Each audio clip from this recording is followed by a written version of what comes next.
I'm Caroline Zamora, Chief Deputy County Clerk. And I'm Communications Coordinator Cynthia Mendoza. We're the hosts of the Preserving History and Democracy podcast, a Doña Ana County Clerk's podcast. This podcast is dedicated to teaching you all about elections and the beautiful history of Doña Ana County. This is the Preserving History and Democracy podcast.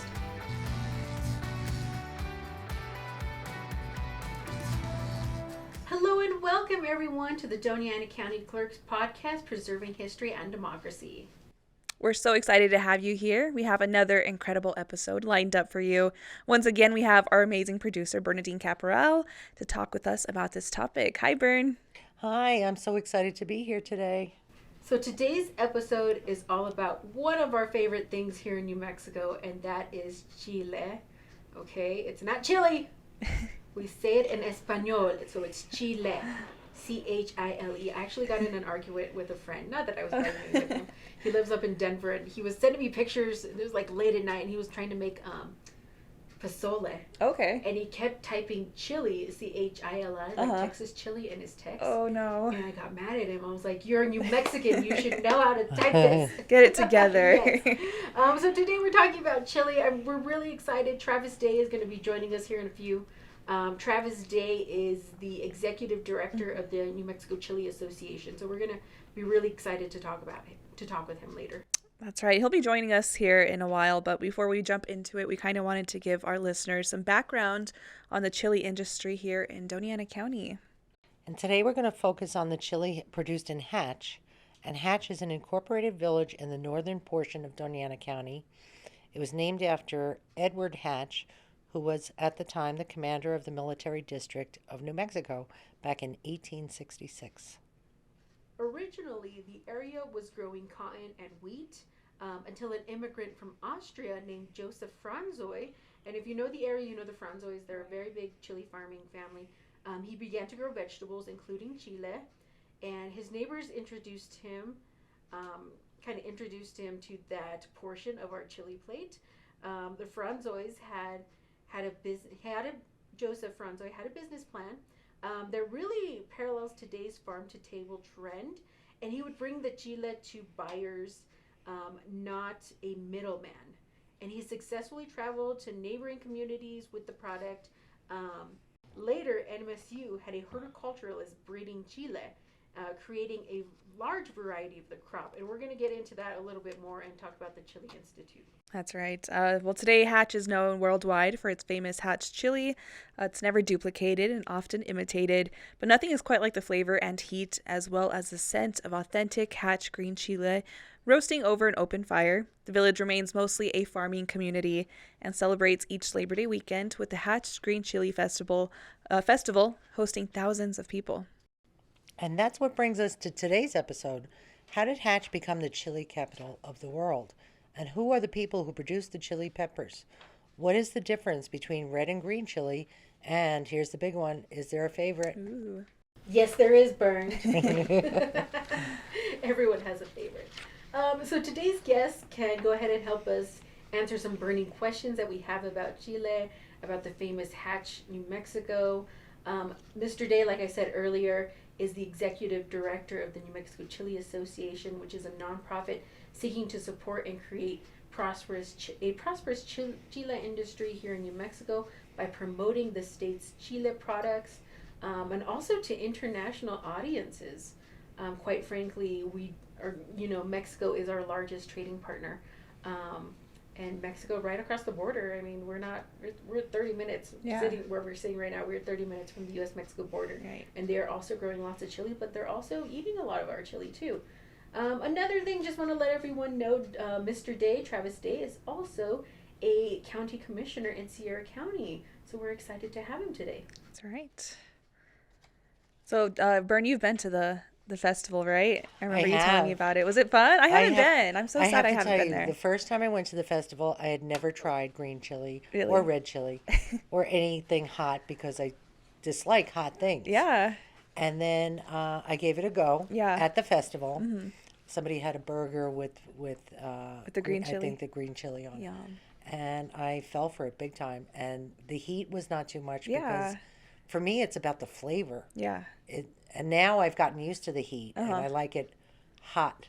It's kind of something you have to like build yourself up to. Yeah. Definitely. So, I mean, Definitely. But now I don't even want a hamburger without the chili on it. it doesn't taste the same afterwards, it right? doesn't. You have a It green doesn't. chili burger, you're like, all right, something's missing if I don't have the green chili in it. Right. It's definitely my ingredient go-to now. That's awesome. I And love when people from out of state or, from anywhere really that haven't tried green chili or any kind of chili, they kind of get into it because it is something you have to kind of try to experience, like understand why it's so popular. So I'm glad you like it now.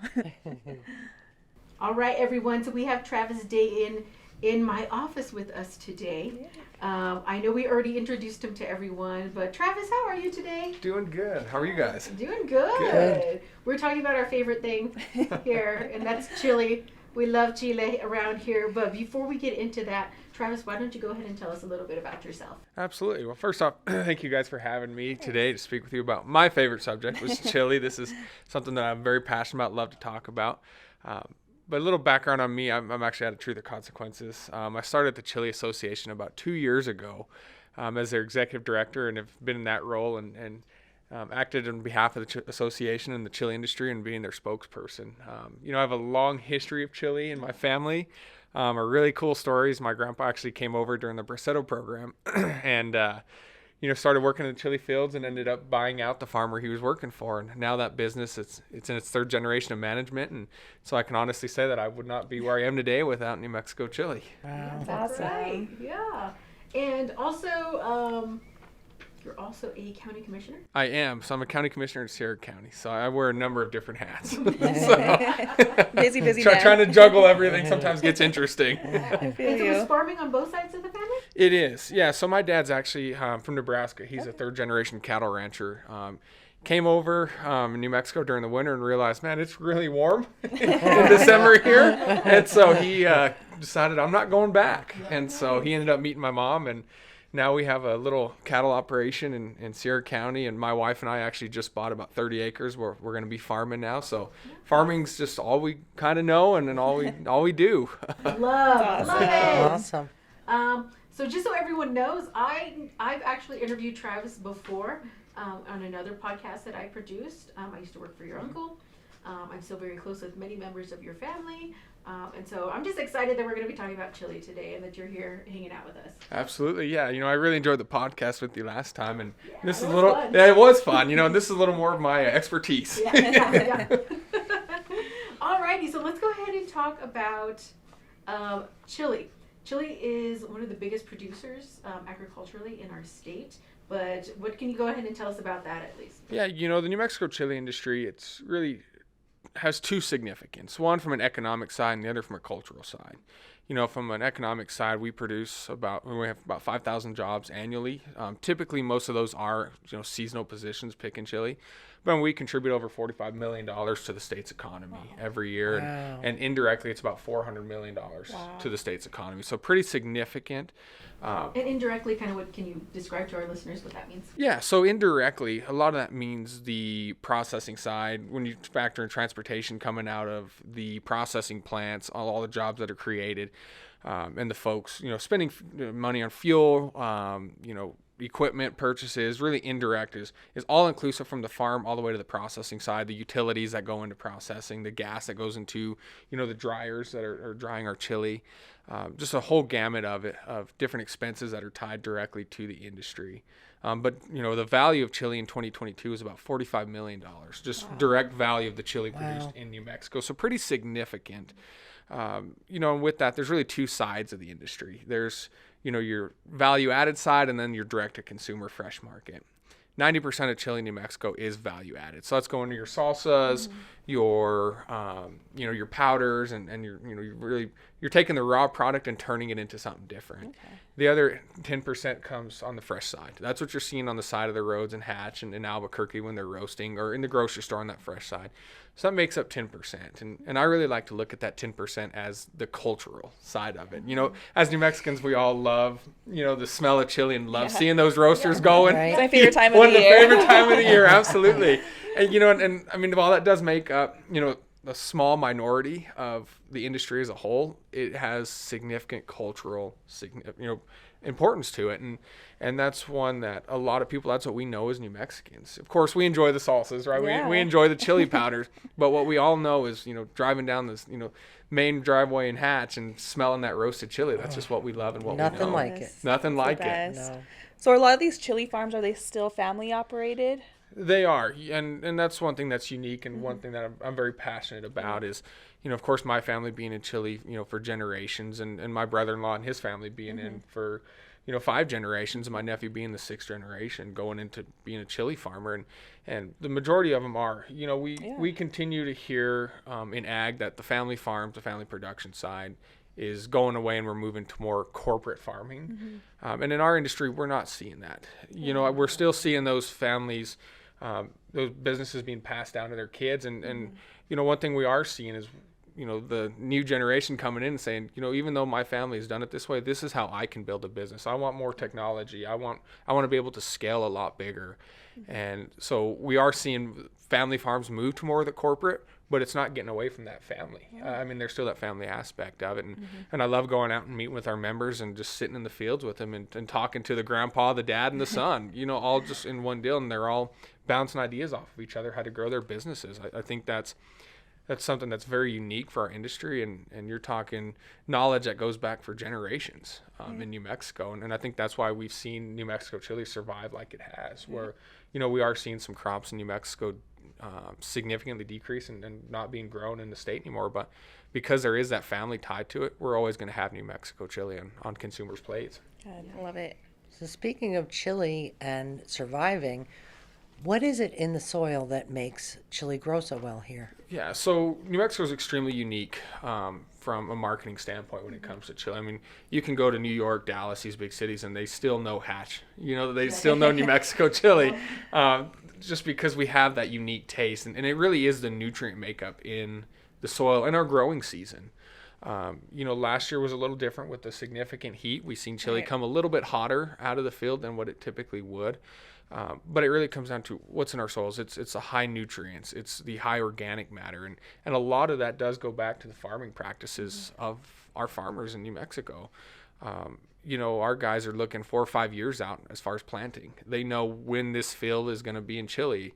They know, okay, well, we had it in Chile this year, so it's not going to be in Chile for another 5 years. And so it really is making sure that we're keeping that soil healthy and that there's a lot of organic nutrients in the soil. And that's what makes it unique. It's something that Colorado hasn't figured out and other states haven't figured out. No, they have not. That's why it's Just not throw that Hatch out. chili. So can you tell us a little bit about this New Mexico Chile Association? What do you guys do? Yeah, so we're a nonprofit organization that represents really anybody within the chili industry. Right. We have the small farmer up in Tucumcari, actually, that has an acre of chili, all the way to Olam Food Ingredients in Luna County, which is the state's largest processor. We represent the whole gamut of folks from planting. We have seed companies involved in our organization, but essentially we exist for one reason, that's to protect the Mexico chili industry in the state. And we do a lot of advocacy efforts. We lobby up in Santa Fe, and we get involved in regulatory issues. But I think the most rewarding part of the job is just highlighting the folks that are involved in our industry, highlighting our farmers, highlighting our processors, and letting people know when you're eating that, bowl of chili, or that chili relleno. When it's on your burger, being able to tie that back to the people that grow it and the people that are passionate about it, because it really is a labor of passion. Right. And so that's the biggest thing, is being able to promote the people that, to be honest, are just too busy working and too busy farming to promote themselves a lot of times. That's awesome. But we are, nonprofit. We have a board of directors made up of, again, across the board from the industry. We have a small farmer. We have some processors on the board. We even have a marketer that's on our board of director that really has that specialty of how do we get knowledge out to consumers about New Mexico chili. And we're a good organization. My board's really good, and all of them have a very deep passion for the industry. And our goal is simple. We want to see New Mexico chili grow. Right. And so I know, let's talk about the New Mexico State University Chili Institute. And actually, Amanda, our clerk, wanted me to bring this up. She's really sad she couldn't be here today. She's like, I wanted to be there for the chili episode. But she is so impressed by our Chili Institute, and it is an institute that its sole purpose is to look at like the seeds Mm-hmm. and make sure that, if farmers have a question, they can help the farmers. Also, just be able to promote the amazing Chile that we have here. Absolutely. It's extremely unique in New Mexico. I believe it's the only international Yep. institute of research when it's specific to peppers, and I highly recommend people to go and go to the Fabian Garcia gardens, because you will see every type of pepper there is right there, in one location. And Denise Coons and her team do a phenomenal job of getting out and promoting New Mexico chili, and the Pepper Institute is one that we work with pretty closely. I remember, I believe it was last year, we took out a bunch of teachers from Hatch actually, and we took them to talk to chili processors and chili farmers, and they ended up going to the institute, and like, this is what we wanted to see. this is what we want. And Denise and them focusing on the education of consumers is, second to none when it comes to chili peppers. And there's a lot of history when it comes to that institute, and Denise and Dr. Walker really carried that torch with them, and really grown that. And I know there's some discussions about expanding that and really moving out of Gerald Thomas and possibly having their own standalone building. And I think that's absolutely phenomenal. Yeah. Any way we can grow that institute and get more educational opportunities out to consumers, that's what we want to do. And I had some friends from Boston here, and she was working a conference, and she brought her husband and her youngest, and they went and spent a couple hours at the Chili Institute, and he ended up buying seeds, and he's planting seeds in Boston. But that's also really fun. I have another friend who I was his roommate here when we were going to New Mexico State, and now he lives up in Denver, and he has one of those fancy tall indoor grower type things. Oh wow, yeah. And he has a row of green chilies. Then he got they sent it to him. Yeah. The Chili Institute mailed it to him. Wow. The seeds, yeah. And so I think they're doing really cool things, really fun things. Also, I give kind of props to NMSU and their alumni association. Yeah, absolutely. My sister lives in Washington D.C. and the alumni association was doing chili roast last year, which I think is really cool because all these people are showing up because they went to NMSU or they just want some green chili, which they Need your fix Where'd of you green find chili. it? Yeah. Well, I remember, Once you get it, you can't get rid of it. NMSU started theirs last year, and UNM's been doing it for a few years. And, as a proud Aggie alum, whenever they reached out and said, well, UNM's doing this chili roast, would you guys be able to sponsor? And it's like, oh, well, as a proud Aggie.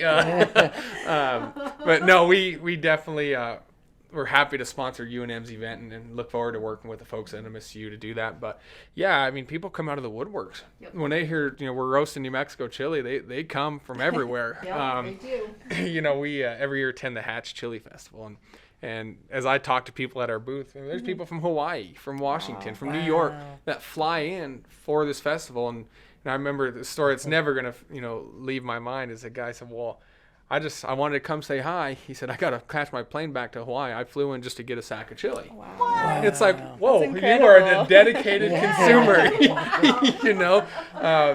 But I think it just speaks to the power of New Mexico chili and the love for it and really the quality of product that we're producing.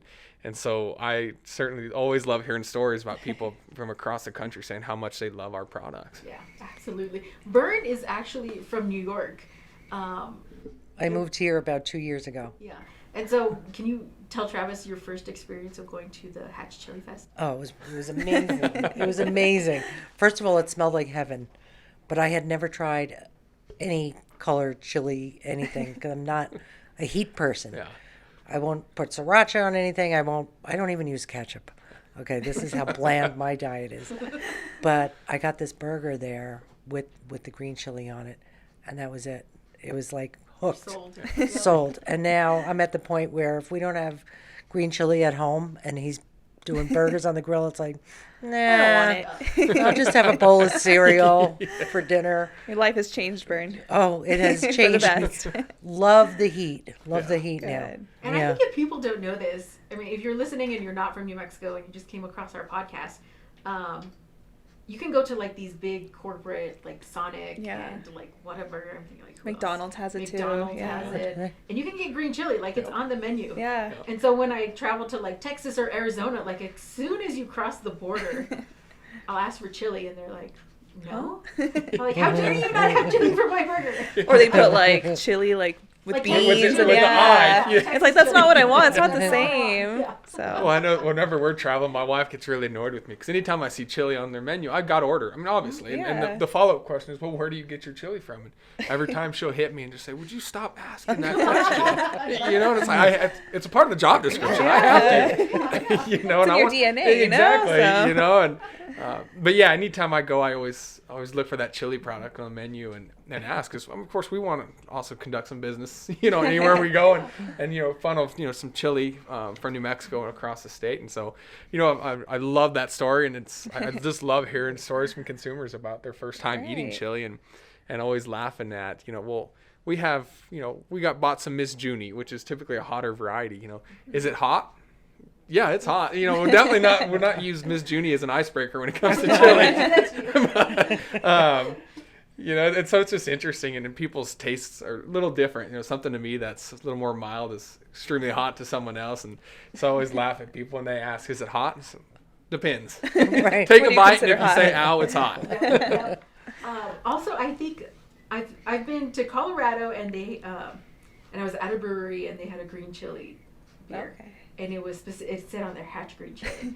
So of course I have to try it. Exactly. You know? Yeah. I also went to Wichita and had a brewery there. Same thing, and it was green chili beer. Right. And they put it on their Hatch green chili. So you just see like all these other industries that are getting into it. Right. You know, the Hatch. You know, green chili is not just for food; it's also for beverages too. It's crazy how it's expanded to I mean, it's not just a savory thing anymore. Like, there's green chili wines, there's green chili ice cream and all that I stuff. love that. I haven't tried it. Is It's it so good? good. I'll have to really try good, it. Okay. yeah. Is It's it a little good? scary It is to good, me. It's yeah. like intimidating. It's candied green chili. Oh, okay. And so you Like can do a little caramelized. sample, and they'll give you like that little scoop, and then they'll put some on there. I'll have to try that. I love getting it with the salted pecans. Ooh, that sounds good. Yep.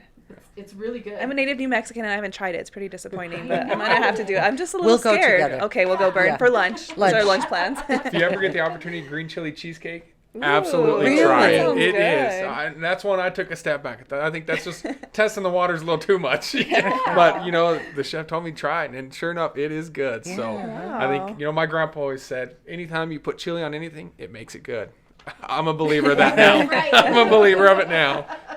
I love that. Speaking of your grandfather, you sent me a beautiful memorial for his funeral, and we went to the vault and I found his redacted death certificate. But what an honorable man he sounded like. Absolutely. You know, he's certainly one that a number of people in that small community of Array really looked up And this is to. your grandpa. What's that? Jose, yeah.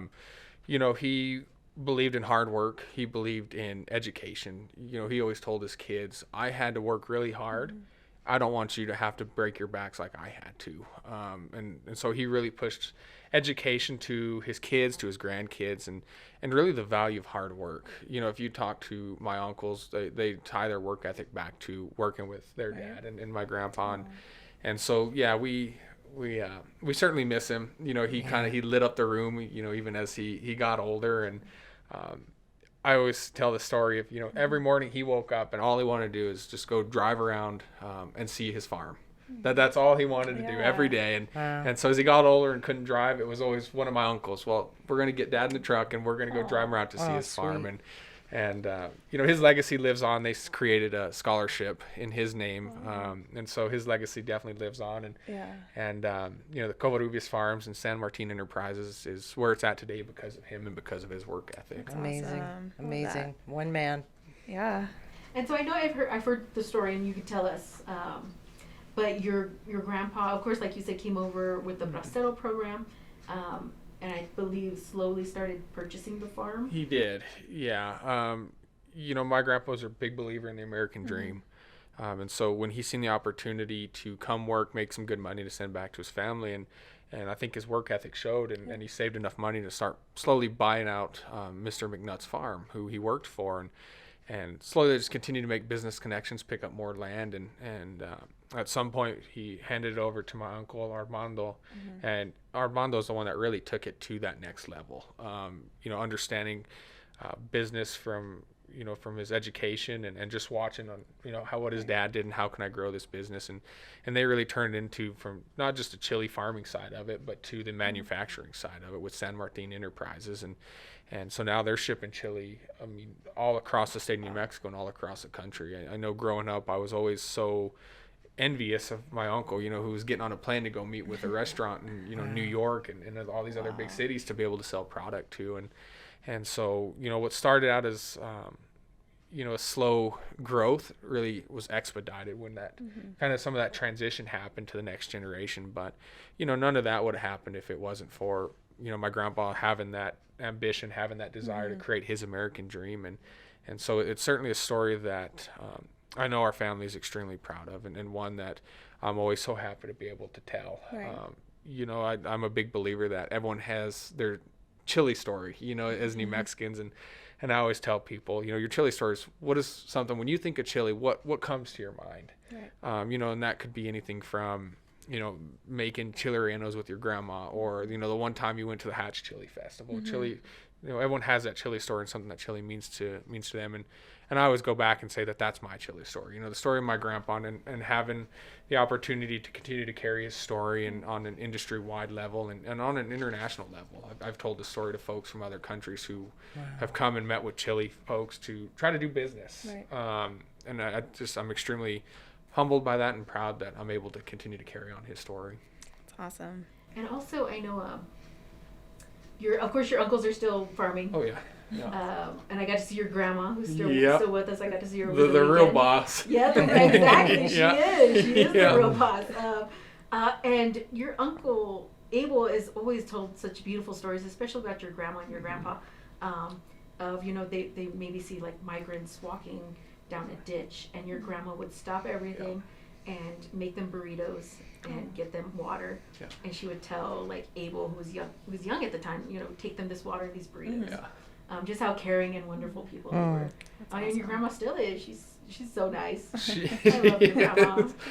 Yeah, no, I definitely see a lot of my traits and characteristics coming from kind of that same mentality, and those traits passed down from my grandpa and grandma to my mom and down to me, to where everyone hits kind of that a low point in their life and just maybe needs a little help. And so being able to understand your blessings and understand, right, when you're in a good position, using that to help other people that maybe just need, a helping hand. And so that's one thing that my grandma and grandpa were really big on growing up. And I think that just come from their humbleness and they started from very little to nothing, and being able to grow this huge chili business. Right. They never forgot that moment that, awesome. We were in that spot one time. And so if we can help someone get through that, that's what we're going to do. And so kudos to them. And again, something that I, the business side of my grandpa is extremely important in telling story, but I think the personal side and telling some of those stories that you brought up really shows it is a testament of the kind of man that he was. Awesome. Absolutely. And I think I also like to kid with some of your family. I saw one of your cousins, Ali, at the store once, and she was buying chili. Uh-oh. Yep. And I remember I came up behind her and I was like, I'm going to tell your dad what you're buying, okay? I'm going to tell on you. I'm telling on you. That's not the family chili you're buying. In this position is I go out, during chili season and meeting with farmers, meeting with processors. All of them, well, here, take a sack. Over time, there's just, I can't eat it all, and so I laugh. My Uncle Mando called me. He said, hey, you need some chili? So I've got like 5 sacks already, but it's family. Yeah. So fine, just give me the sack. I'll just take it. He's like, well, whose chili are you eating? Exactly, yeah. Yeah, my brother-in-law, the same thing, of course. The Gillises are a real big chili name in New Mexico, and a couple weeks ago, we actually ran out of chili, my wife and I. And so we were at an event, and so my wife looks at my brother-in-law and goes, hey, we're out of chili. You need to do something about that. And of course, we offered it, and she goes, yeah, but we didn't know we were going to go through 5 sacks of it. Wow. So, definitely chili on every gamut of my life plays a huge role. And I love it. Chili's just kind of in my blood. So. Love that though. I love it. What do we know about chili in Doña Ana County? Do you have any numbers for us, by the way? We do, yeah. This is kind of an interesting topic. Is when people talk about chili, they think of hatch, right? Right. I think they think of Las Cruces, and when the 2022 numbers came out, and we're still waiting on the 2023 numbers. Luna County was actually the leading chili county in New Mexico. And so Doña Ana has kind of dropped some over the past few years, and then it has statewide. But I know. it's amazing to me. I mean, yeah, exactly. Our thing. And then as I go, into Luna County, so what are those Doña Ana folks doing? And said, what are those Luna County folks doing? But Doña Ana has probably around 2,500 acres of chili every year, and a lot of that comes from that hatch area. Right. But a lot of those guys, I mean, they're farming in multiple counties. You have one member that's farming in Sierra, Doña Ana, and Luna County. We have some pretty large processors here. Olam Food Ingredients has their green chili processing plant here, and certainly Cervantes Enterprises is located, Seco Spice, and so there's a lot of chili that's not only grown but processed in Doña Ana County, and it goes back generations. We're hoping this year, knock on wood, that we're going to see some increases in acreage in Doña Ana County, and certainly that competitiveness comes out in folks. We see that from the Limitar and Socorro County folks, and even the ones we have up in Farmington. Right. There's just kind of a fun competitiveness of, well, we grow the best chili in New Mexico. No, we do, and so Doña Ana County kind of is that staple, of chili in New Mexico because of hatch. It's what's mainly known, nationwide, and so we certainly want to ensure that we're protecting that name. Well, whether you're growing chili in Doña Ana or up in Farmington, San Juan County, it's always better than Colorado. That's right. As long as it's New Mexico, it's good. That's right. It's always better than Colorado chili. Now, Speaking I saw of- something interesting. I was looking up because I had heard on NPR that there was a chili fraud. Somebody in Florida said it was hatch chili, and they were marketing it as hatch, and it was not. Yeah. What do you do to protect? So, yeah, you hit the nail right on the head as one of the top issues as an industry we're facing. Demand for New Mexico chili is the highest it's ever been, and it's continuing to grow. And with that comes the folks that want to take advantage of that name and that marketing opportunity. And so the state of New Mexico actually passed back in 2012, I believe, the New Mexico Chili Advertising Act. And it was solely based to protect the integrity of New Mexico chili. And basically what the law says, you cannot market any chili products as New Mexico or anything that has to do with New Mexico. So calling it hatch, putting a Zia symbol on it. If it's not sourced back to New Mexico, then NMDA has the authority to put a stop order on that and ask wherever that product is found to be pull off the shelves. And so, yeah, it's an unfortunate situation because we see it a lot. We were in Dallas a couple years ago in January.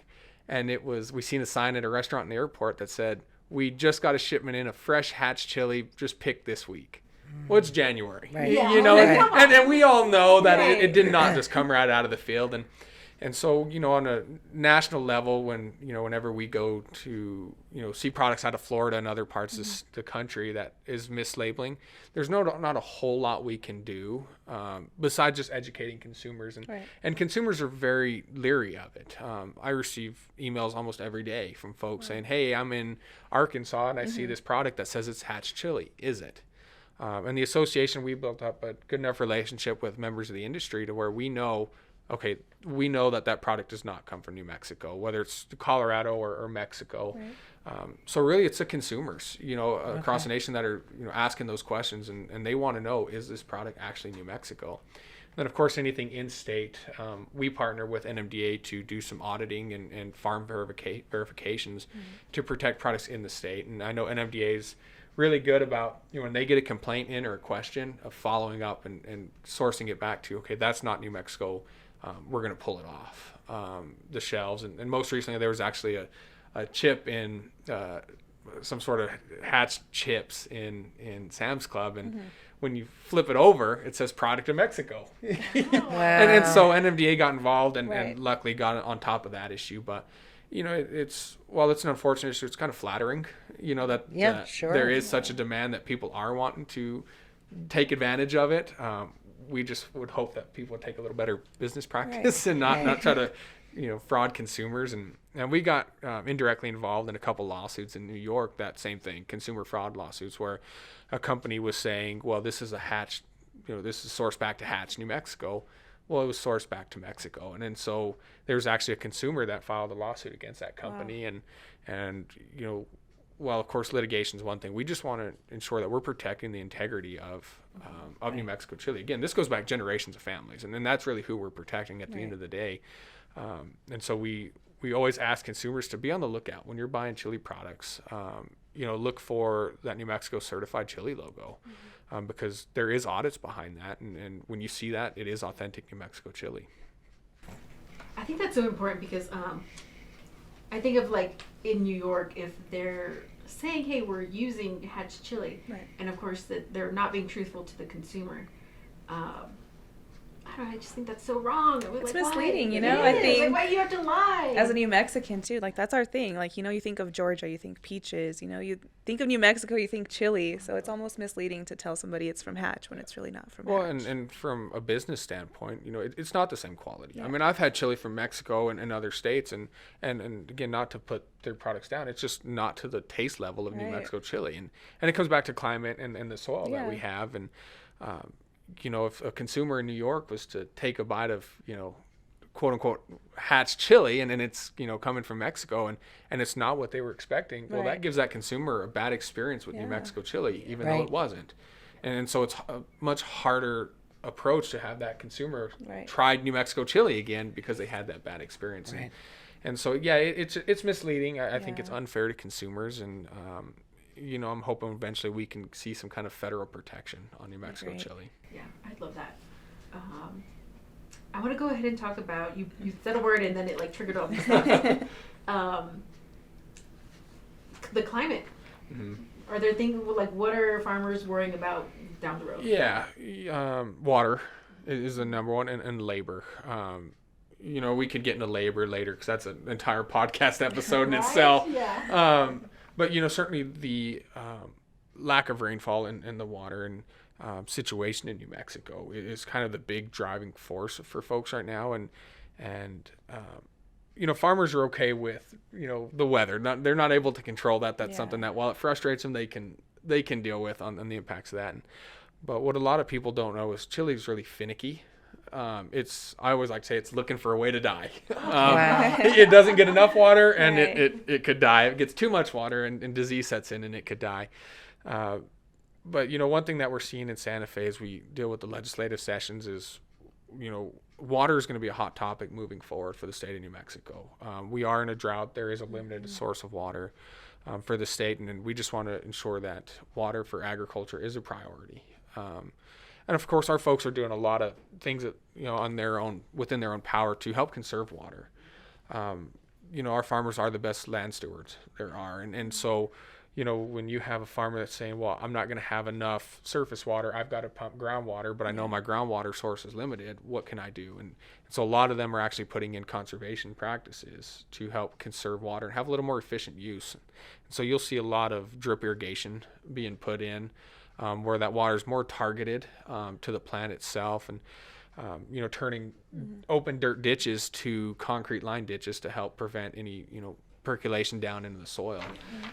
So if you're listening and maybe you've never, like, I take for granted, I know what a chili field of water looks like, but maybe you're listening and you've never seen it. But usually what happens is you have a huge acres, right? And there's just lines and rows of chili. And watering them, they just kind of flood the field. And what you're talking about with the drip systems is now they're actually putting in drip systems and they would target the actual plant. Yeah, so it's just essentially a smaller pipeline that has emitters that goes directly to that root of the plant, and it just kind of trickles in. So versus putting a ton of water and it just that water sitting there and hoping that a lot of it gets down and you're losing very little of the evaporation, it's more targeted irrigation. And that comes with its challenges in itself, but I mean, overall it's about water conservation, and that's exactly what our guys are focused on, and putting in that drip system still gets them their same yield while saving a ton of water for New Mexico. Yeah, that's amazing. So much technology going into it. Yeah, and we're excited about it. There's a lot of technology coming into the ag industry, and for us specifically. I mentioned labor a little bit before, and of course, chili is a very labor-intensive crop. It takes hand crews to go out and actually pick it, to pull that stem off and load it from buckets into a big box. And we're actually moving towards mechanized harvest of chili. We have a machine that's been developed in the Hatch Valley that actually goes through and is able to pick green chili and not have to rely on that traditional hand labor. Wow. And I think one thing that's important for people to know that are listening is the idea and the concept of mechanized harvest is not to do away with jobs. It's filling a niche that's can't be filled right now with hand labor. I think what our listeners may not be aware of is that we just don't have enough people. We just don't. Yeah. The labor force is just not there anymore for New Mexico Chile, and understandably so. I think there's kind of a shift right now in the labor force from going from sort of that baby boomer to more of the millennial workforce, and just being realistic. And millennials don't want those labor-intensive jobs. They want more technology-focused jobs, and there's a lot of studies that show that. And so as we continue to transition from different generations of workforce, we're going to have to be more technology-driven as an industry. And we've been behind the 8 ball, but having this machine developed that's going to meet the demand of 60-man workforce, that's huge for us. During COVID, there was discussions from our folks that 50% of the crop was going to be left in the field. Wow. Just because they didn't have the workforce. Yeah.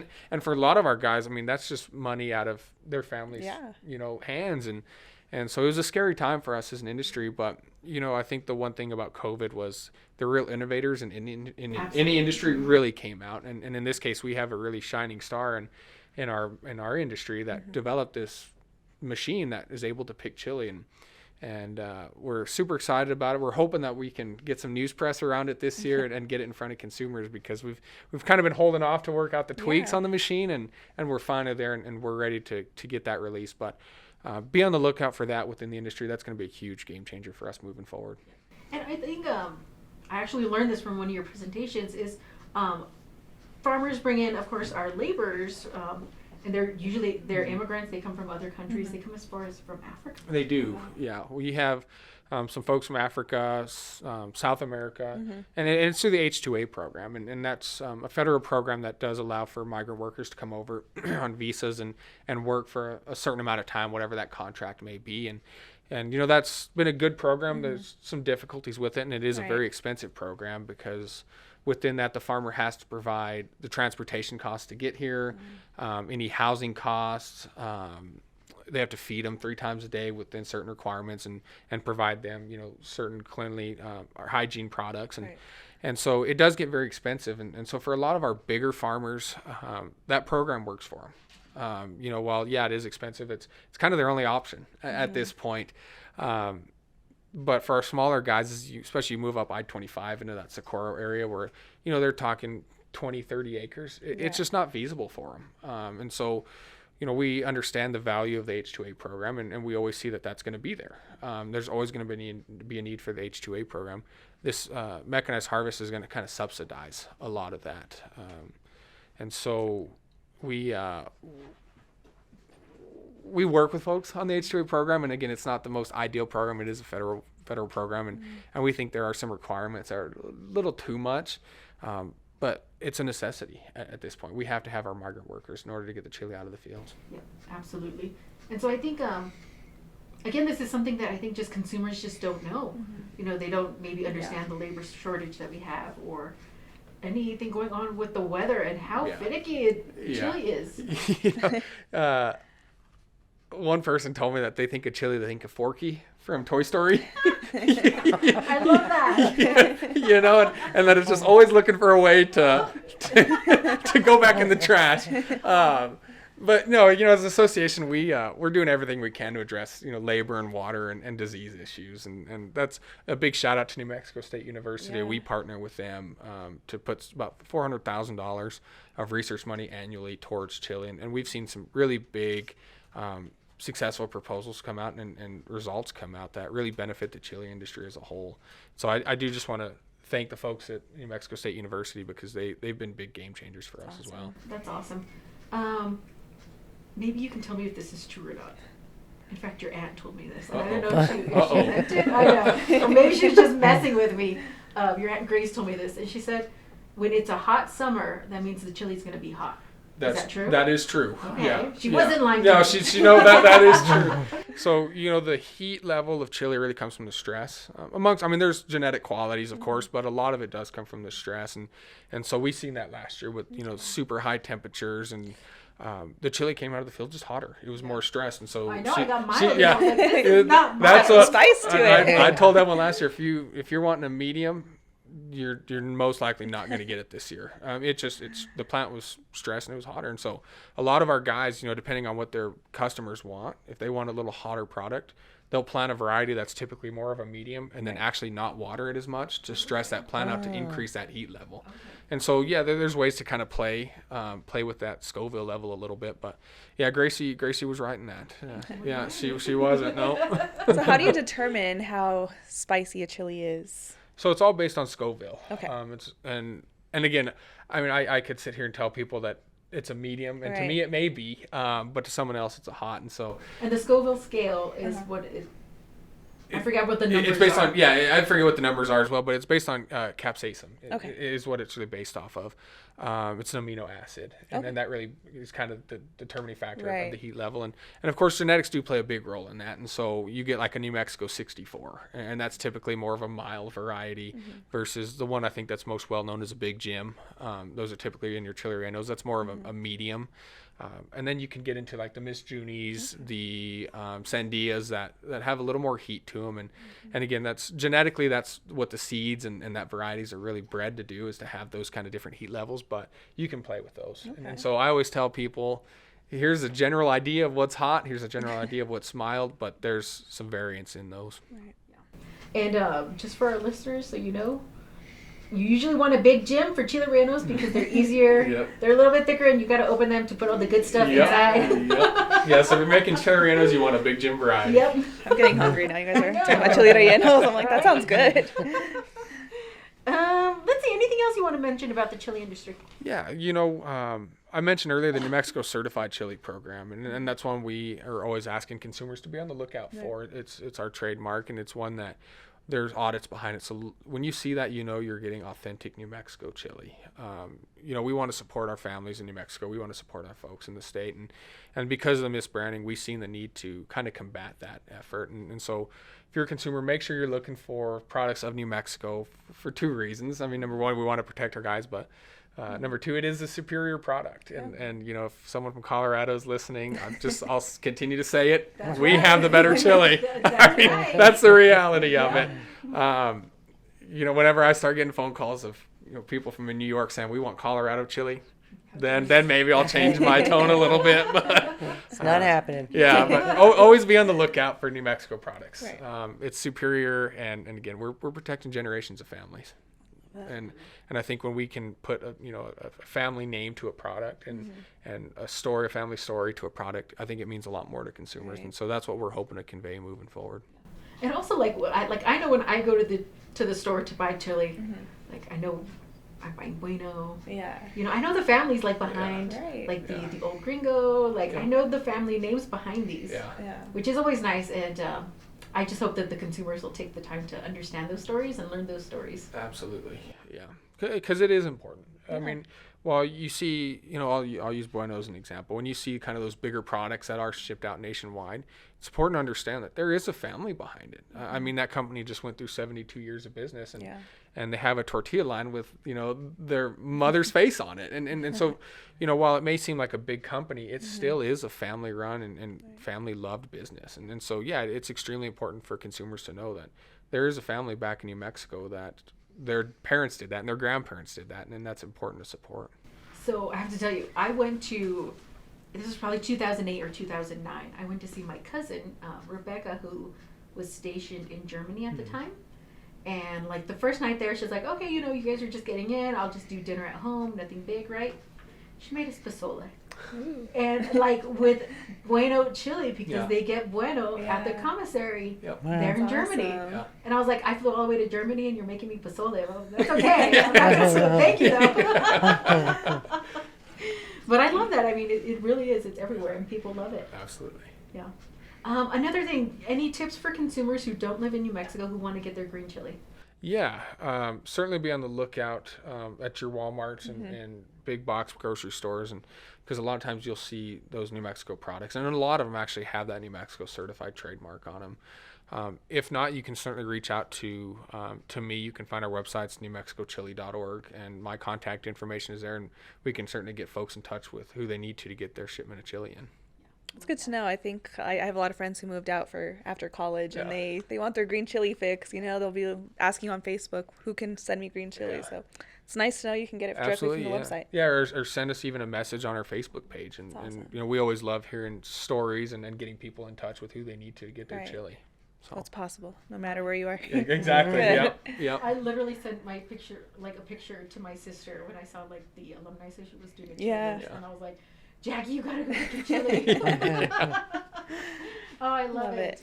Bern, did you find anything else? I know you mentioned that you found his grandfather's I death found, certificate. I was trying to find the first 3 acres that he bought, your grandfather bought. And of course, it wasn't in our county. Yeah, That was So- it was in Sierra County. Yeah, And so that was a wash for our purposes of Yeah. promoting Doña Ana County. yeah. But I did Shout find out to Shelley at Sierra County. That's right. The clerk in Sierra County. I've got quite a few of the big farm Yeah. documents from Hatch and how many acres their farms are and so forth. Yeah, so yeah, it's very cool to see, How it started. just for example, yours started in Sierra County, but then it spread into other counties. Am I right? Yeah, that's right. Yeah. And it's interesting. You look at kind of some of those big family businesses, and it's your common names. Especially in the Hatch Valley. It's the Covarrubiases, it's the Gillises, the Carsons, the Adams, the Franzoys. It's kind of those names that have been in that area for so long. Right. And somehow everyone's related. in that community. And I always make the joke, with my niece and nephews, like they can't date in the village. I mean, they can't. Like, Gotta that's expand just somewhere how it else. is. But yeah, it's really interesting as you talk to, folks and you look back at their lineage and I mean, you can go back 3 generations and they were growing chili. Their great grandma. I mean, we lost June Rutherford in 2023, and that was a huge loss to our industry. I mean, she was, kind of a huge game changer for New Mexico chili. And I mean, in fact, Miss Junie is named after June Rutherford. I didn't know that. Yeah. So, there are kind of some of those key names out there in Chile, and we want to ensure that we're remembering them. And June Rutherford is certainly one of those Chile legends, as I like to call them, that they made the industry what they are today, and we're unfortunately slowly losing them. But I know that her legacy is carried on through her grandson and Farron Lytle. He owns Chili Connection there in Hatch, and they have Hatch Chili World in Ruidoso, New Mexico, and so those names and then those brands are still carried on today. That's awesome. So if any of our listeners ever want to come to the Hatch Chili Fest, it's usually Labor Day weekend. It is. You can fly into El Paso or Albuquerque if you're coming from anywhere, and come down to Hatch. It's always fun. And if anything, you just got to get a green chili burger, right? Absolutely, That's right. absolutely. That's right. And I have learned most airlines will let you board a sack of chili. So I have learned that. So you take it like as a carry-on? Yeah, they do. What people tell me. I love that. I actually have not tried it yet, but I'm going to call my sister and ask her. Yeah. 'Cause Be like, hey, do you want one? yeah, just like the federal arm that she works on, that she works for. And I'm like, is this true? Like, tell me. yeah, if you want anything and everything New Mexico chili, the Hatch Chili Festival is certainly one to attend. Yeah, absolutely. Well, Travis, thank you for joining us today. Thank you for telling us about your family and your story, and of course the amazing chili industry here in Doña Ana. Absolutely. Well, thank you guys for having me. And for those listening, don't be afraid to tell your chili story. It's important. What's your chili story? I think every time I think of chili, I just think of like my family packing it, like, like getting it from the roasters and then us packing it on the kitchen table and putting them into baggies and like choking on it almost because like the smell is so pungent, but it smells so good. And I would just love like my mom making chile rellenos at night usually. And I just think family recipes when I think of chili. So Mine is similar. I always think of being outside and roasting the chili yourself. and then burning your fingers because you have to peel the skins off. You can't touch your eyes after a And while. I remember touching Oh, my no. eyes and never doing that again. It hurts. And then I have another one I really remember in college. My roommate would leave the skin on and then freeze it. Okay. So every time I'd get a bag out, I'd have to take skins off. And I'd be like, what are you The doing? whole process. Yes. It's like doing it twice. Yeah. What yours, Bern? Mine is the chili festival where Yeah. I made that first attempt on a burger with chili and never looked back. Yeah, it's Yeah. life-changing. Which do you Yeah. like more, red or green? Green. I like green better, too. For job security purposes, Christmas. Oh. Both. I love green. Yeah? Yeah. Yeah, I think. So the process, right? You can tell us. Red is just left on the vine longer? It is, yeah. So that's one thing that a lot of people don't know. There's really two things that a lot of people that don't dive into chili, don't know. And the first one is just that. The red and green are the same. They're on the same plant. They're just left on the vine longer to ripen. It is really all it is. And the other thing is that hatch chili is actually not a variety of chili. It's a geographic area that chili is grown in. And the Hatch Chili Festival, a lot of people come up, well, I want Hatch chili seeds. Here's all these varieties. Right. No, which ones are the Hatch ones? I said, well, you're from Colorado or you're from, California. You can plant this seed. The seed was developed in Hatch, but it's not going to be Hatch chili at that point. Yep. As soon as you take it out of this geographic area, it's no longer Hatch Right. chili. And everyone, well, no, I just want Hatch chili. So, okay, well, if you go down 2 booths, they're they're selling chili. That's how you get your Hatch chili. I love funny. that so much. Jacob, red or green? Honestly, green. Green? There's a lot of green in this room. Yeah. There's a lot of green in the room. Alrighty, well, I think that's it. We're going to try to... We keep trying to end this podcast and I keep talking. I'm sorry. There's so much to talk I about know, chili. there's so much to talk It's about never chili ending. today. Yeah. Cool. Well, thank you, Travis. Appreciate you. We'll bring you back for some more episodes, I'm sure. But yeah, thank you for joining us today. Well, thanks for having me. Thank you so much. Thank you. Cool. So we're just talking this like the post podcast Yeah. portion that we've been doing this season. That was such a fun episode. That was. Travis Day was a fantastic guest, very knowledgeable. I loved his story, Yeah. his story about his family. And now I'm hungry. Me too. We kept talking about chili rellenos, and I'm like, that sounds really good right now. Yeah. It's like, where can I go get a good chili relleno? I think he was very knowledgeable too about it, and it just shows that he's very passionate about what he does and his family's legacy, and he's doing all this work to continue on that legacy, and that's incredible. I had no idea what I was missing. Yeah. Chili? Yeah, the chili. Yeah. I had no idea that it was even out there. I would just turn up my nose at anything that was, is that spicy? Is that hot? Yeah. No. And what a pleasant surprise.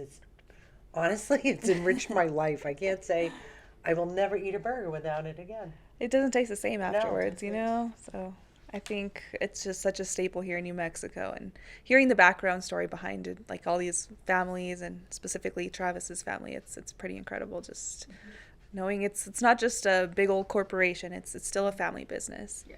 So I love it.